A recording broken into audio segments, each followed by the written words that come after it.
Friends, कैसे हैं आप लोग।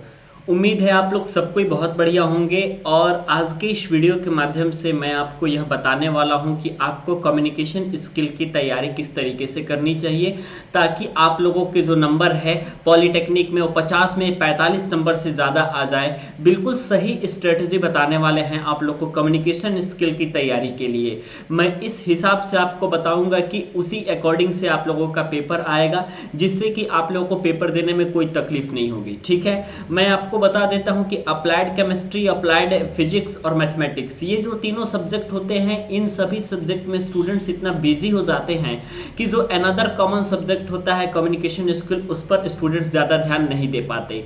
लेकिन आपको बता दें, नंबर सभी सब्जेक्ट्स के बराबर ही आने वाले हैं। फिजिक्स, केमिस्ट्री, मैथ भी आपके 50-50 नंबर के ही आने वाले हैं। कम्युनिकेशन स्किल भी आप लोग का 50 नंबर का ही पूछा जाने वाला है। ठीक है, तो मार्क्स में बहुत ज़्यादा आप लोग का अंतर नहीं है। मार्क्स में सभी लोगों का मार्क्स सेम आता है, सभी सब्जेक्ट्स का।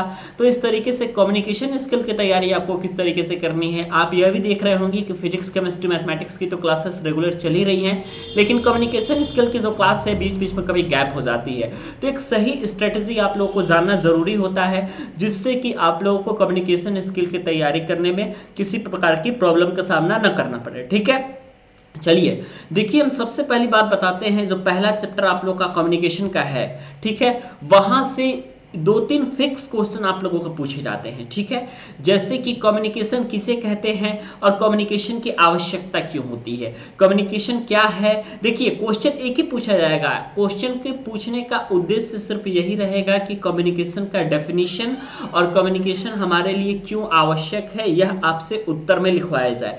लेकिन हर साल पूछने का तरीका बदल देता है, आंसर आपका सेम रहेगा। ठीक है, जैसे कि define communication, why does man need it, आदमियों को इसकी आवश्यकता क्यों पड़ती है कम्युनिकेशन की। ठीक है, ये क्वेश्चन आपको अच्छे से तैयार कर लेना है। बैरियर ऑफ कम्युनिकेशन आपको अच्छे से तैयार कर लेना है, और टाइप ऑफ कम्युनिकेशन अच्छे से तैयार कर लेना है। इतना यदि आप तैयार कर लेते हैं तो 10 से 12 नंबर आप लोगों का यहां से फिक्स हो गया कि यहां से ये चीजें आपकी पूछे जाने वाले ही हैं। ठीक है, जो सबसे ज्यादा प्रॉब्लम क्रिएटिंग रहता है वो आप लोगों का रहता है आप लोग का ग्रामेटिकल पोर्शन। ग्रामेटिकल पोर्शन जो रहता है आप लोग का सबसे ज्यादा प्रॉब्लम क्रिएटिंग रहता है, क्योंकि डायरेक्ट, इनडायरेक्ट और एक्टिव पैसिव पढ़ने से पहले आप लोग को सेंटेंसेस और टेंस की पूरी जानकारी होनी जरूरी है।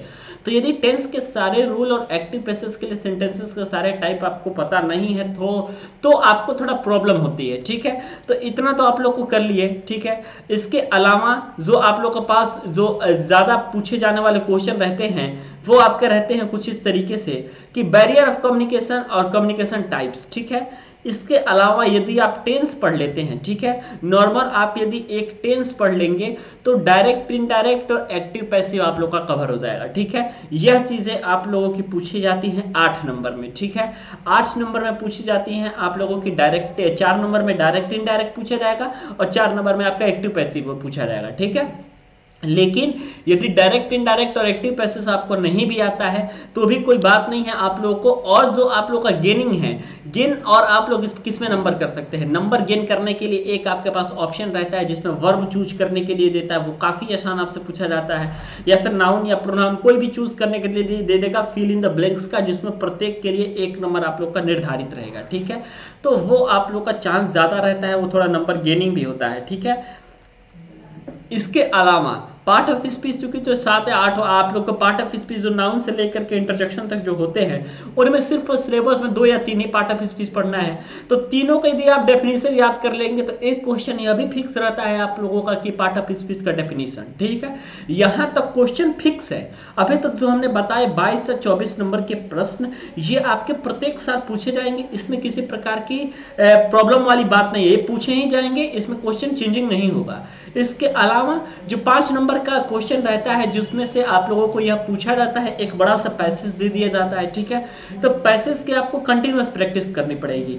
पैसेज प्रैक्टिस करने के लिए आपको बहुत ज्यादा टाइमिंग नहीं लगेगा। डेली आप लोग यदि 5 या 10 मिनट भी टाइमिंग निकाल लेते हैं तो आप एक इंग्लिश का पैसेज जरूर पढ़ लीजिएगा। ठीक है, इंग्लिश का पैसेज आपको 500 वर्ड का चाहे 1000 वर्ड का, आपने यदि इंग्लिश का पैसेज पढ़ लिया या 250 वर्ड का जो भी है इंग्लिश का पैसेज वो पढ़ लिया, तो पैसेज से जो क्वेश्चन पूछे जाते हैं 5 नंबर के, जो एक एक नंबर के 5 क्वेश्चन रहते हैं वो आपके पैसेज से पूछे जाते हैं। तो पैसेज से अगर उस पैसेज आपने अच्छे से पढ़ लिया है तो पांचों क्वेश्चन का जवाब आप आसानी से दे देते हैं, ठीक है। तो ये भी आप लोग का कंफर्म क्वेश्चन हो जाएगा। सिनोनिम से और एंटोनिम से आप लोगों का दो दो क्वेश्चन पूछे जाते हैं, 4 क्वेश्चन टोटल 4 नंबर के, ठीक है।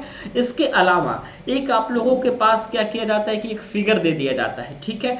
जैसे कि आप लोगों को सामने एक गांव का सीन दे दिया गया जहां पे तालाब है, कुछ पुरुष हैं, कुछ महिलाएं हैं, कुछ पुरुष खेत में काम कर रहे हैं, कुछ महिलाएं खाना बना रही हैं। इस तरीके का एक पिक्चर दे देगा और आपसे कहेगा कि इस पिक्चर के अकॉर्डिंग आप लोगों को लिखना है, ठीक है। इस पिक्चर के अकॉर्डिंग आपको अपने लैंग्वेज में पिक्चर को एक्सप्लेन करना है। तो ये चीजें रहती हैं। या यदि इतना आप नहीं कर सकते, इतना ज्यादा इंग्लिश का नॉलेज आपके पास नहीं है, तो पैराग्राफ देता है और करके, ठीक है। और मतलब कि या तो वो आप पिक्चर वाली चीजों को करें या फिर और में आपको पैराग्राफ दे देगा। जैसे कि आप लोग का दे देगा माय कंट्री पे एक पैराग्राफ लिखिए, ठीक है। ए friend is needed, A friend is needed, इस पर एक पैराग्राफ लिखिए। ये चीजें आप लोगों को लिखने के लिए दे देता है, ठीक है। तो इस तरीके से आप लोग को ये प्रश्न आप लोगों को जरूर पूछे जाते हैं, ठीक है। तो या तो पिक्चर वाला आप कर लीजिएगा या तो ये कर लीजिएगा। तो फाइनली आप लोग को 30 या 35 नंबर यहां से कंफर्म हो जाते हैं, ठीक है। कंफर्म हम इसलिए कह रहे हैं क्योंकि पिछले 10-12 साल से यही पैटर्न रहा है आप लोगों का कि प्रश्न इसी तरीके से पूछे जा रहे हैं। इसके अलावा एक नोटिस जो कि स्कूल बोर्ड पे आप लोग देखते होंगे नोटिस, तो नोटिस आप लोग को जरूर पूछा जाता है। तो नोटिस आप लोग भी जरूर याद कर लीजिएगा, ठीक है। नोटिस आप लोग को पूछा ही जाएगा नोटिस, तो नोटिस आप लोगों को तैयार कर लेना है। तो 5 नंबर का नोटिस तैयार कर लिए, 5 नंबर का पैराग्राफ राइटिंग तैयार कर लिए या फिर पिक्चर कंपोजिशन वाला तैयार कर लिए। और इसके अलावा 5 नंबर का पैसेज, यानी कि 15 नंबर का तो आप प्रत्येक स्थिति में करके आ जाएंगे, ठीक है। इसके अलावा जो हमने कम्युनिकेशन की चीजें बताई हैं, जिसमें needs of communication, barrier of communication और डिफाइन कम्युनिकेशन, ये 3 चीजें यदि आप तैयार कर लेते हैं आपका तो 10 नंबर यहां से कंफर्म हो जाता है। तो टोटल 25 नंबर हो जाएंगे। कुल फिल इन द ब्लैंक्स कर लेंगे आप लोग, वर्ड्स जिसमें फिल अप करना रहता है, एंटोनिम सिनोनिम्स भी कर लेंगे। तो मेरे कहने का मतलब है कि जब पेपर का पैटर्न कुछ फिक्स रहता है तो वो नंबर गेनिंग सब्जेक्ट हो जाते हैं, ठीक है। यानी कि वहां से आप नंबर को ज्यादा से ज्यादा अपना गेन कर सकते हैं। लेकिन यही आप बात करें फिजिक्स, केमिस्ट्री, मैथमेटिक्स का, तो ये पेपर का पैटर्न फिक्स नहीं रहता है, क्वेश्चन फिक्स नहीं रहता है कि आपसे यही पूछा जाएगा, ठीक है। जिसके कारण उसमें नंबर गेन करना थोड़ा मुश्किल होता है। आप लोग यदि ज्यादा पढ़ाई करेंगे तभी जाकर के आप लोग नंबर गेन कर पाएंगे। तो फिलहाल के लिए दोस्तों इतना ही। इतनी चीजें यदि आप तैयार कर लेते हैं तो निश्चित तौर पर आप लोग अपना पॉलिटेक्निक का जो पेपर है, ठीक है, यानी सेमेस्टर एग्जामिनेशन में आपके कम्युनिकेशन स्किल का पेपर बिल्कुल बहुत ही अच्छे तरीके से आप लोग कर लेंगे, ठीक है। वीडियो देखने के लिए और हमारे साथ बने रहने के लिए बहुत बहुत धन्यवाद।